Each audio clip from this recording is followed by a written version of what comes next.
What is going on? Another workout video. This is completely different. I would say it's arguably more important. It's a 5x5 weighted strict pull-up. This is kind of just the process of all of it. I'm coming from almost nothing, had done a workout this morning, coming off of the competition weekend, but I wanted to make sure I got my weighted pull-ups in. That first one, kind of on your toes, just kind of moving through the shoulders. Now I'm in a supinated grip, which for many people, myself included present day, could be more comfortable. So I want to do that as much as possible, and definitely going to hang in this supinated grip just a little bit before I get into the meat and the potatoes, which is the 5x5 weighted strict pull-up. Now, I personally have a history of being very, very good with the weighted pull-up. I think that, and the program, the Hiller Fit program, we will be going through a weighted strict pull-up progression. Started yesterday, I'm doing it today. Wanted to make sure that I got it in, because when you're doing progressions, you want to make sure that you hit every single one of those so that you aren't falling behind everybody. This is something that I don't think a lot of people really do, it's crazy to me that people don't know what a scat pull-up is. That left elbow of mine, it's bending a little bit more than I would like, but all of the motion here comes through the scapula. You're shrugging up and down through the shoulder blades the best you can. And actually, I think that if people can understand and comprehend how to move through the shoulder blades, they'd be much better at toes to bar, they'd be much better at kipping pull-ups, they'd be much better at chest to bar pull-ups and muscle ups.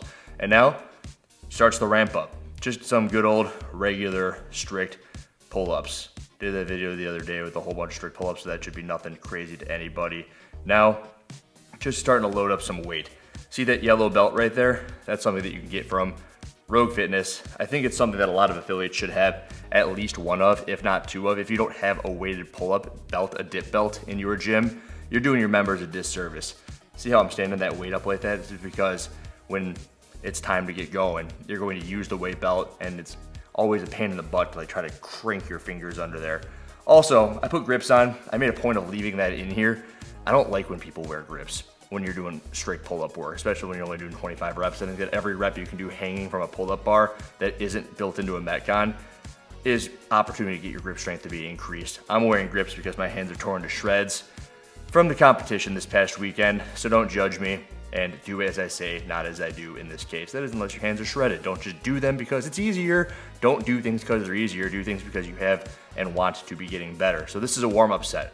This set does not count to the 5x5. It's also, as I've written this, it's supposed to be just like work to a weight in 3 or 4 sets. And also, there is no percentage. Like, nobody knows what their 1 rep weighted pull-up is for the most part. So you want to work up to something in a couple of sets. The first set could have been my body weight. The second set was the 45. And then this will be the third and first working set of the 5x5, a 45 and a 25. This is going to be 70 total pounds. Here we go. And I'm just constantly going to be making faces, and yep, there it is, over how much pain my hands are in. So I would venture to bet, looking at myself doing these, having already done them, that I probably could have done 90 to 100 pounds here. That's what I would think I could probably have gotten away with. I wanted to keep the cadence going, up, down, up, down, up, down. And after the 3rd or 4th rep there, you saw there was a pause in the bottom.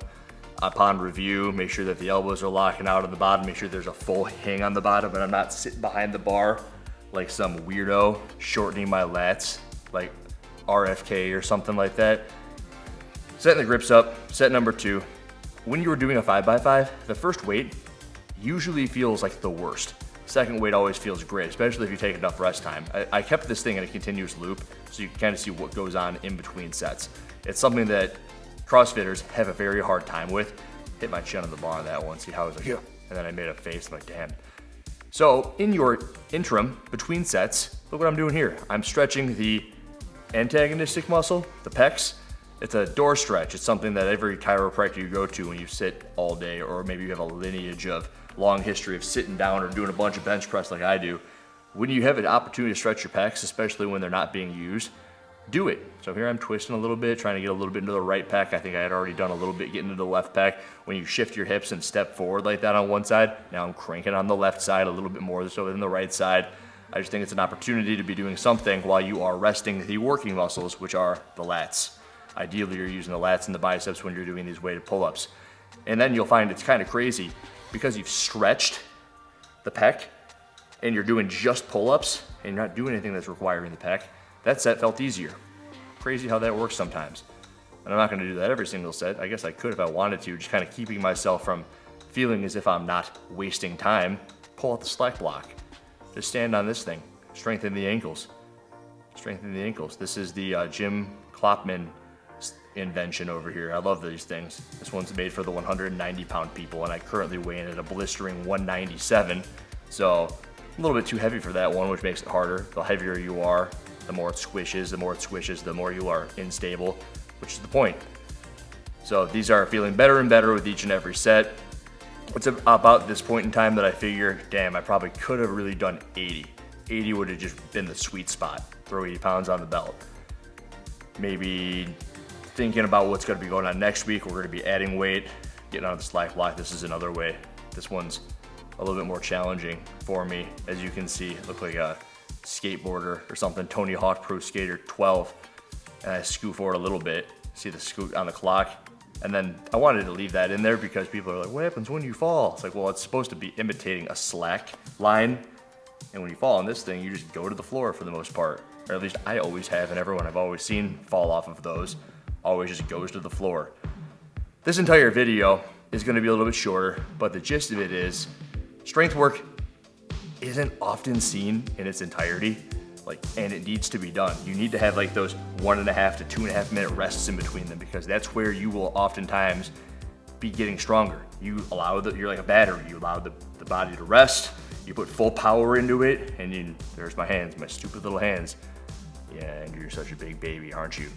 But I don't think that many people really utilize strength work outside of like a squat, a deadlift. Maybe some people do it on an Olympic lifting, but I had an ask me questions thing on Instagram, and I had all of these people, how do you get better at muscle ups? How do you get better at muscle ups? And I'm just like, 5x5 weighted strict pull up and increase your bench press, which you can also just do in 5s. 3 sets of 5, 5 sets of 5. It's actually 2 things that we, prior to having had those questions asked on Instagram, we've been programming them. So last week on Friday, we did a 3 sets of 5 bench, 3 sets of 10 bench. And then this upcoming Saturday, we're doing 5 sets of 10 on the bench press. We're doing chin-ups on Saturday as part of the accessory work.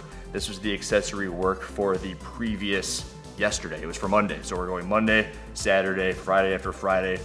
If you want to follow along on all this stuff, you can. I put it somewhere in the description. I'll put it in the description of this video. You can follow along and get better at muscle ups, because I think that a good program does have some sort of linear progression, and contrary to the CrossFit through and throughs, it isn't just straight up random crap. That's it. Bye.